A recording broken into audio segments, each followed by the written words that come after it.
слънце, щастие и свобода е уловил Светослав Калчев. 1 месец пътувал из Куба и снимал. И разбрал, че смисъла на живота е в радостта. Куба е радост.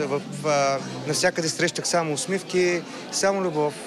И реших по някакъв начин да изразя тези позитивни емоции, които са в Куба, чрез това, по този начин, по който само аз мога, чрез фотография.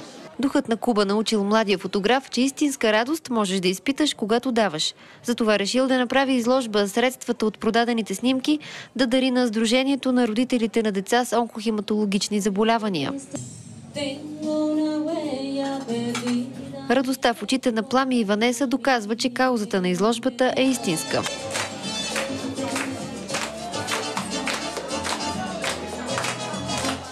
И че усмивките на 2 деца, срещнали се с болестта, са безценни. Каква е мечтата? Да стана най-великия моден дизайнер. Много обичам да танцувам и когато танцувам се чувствам добре и съм истински щастлива.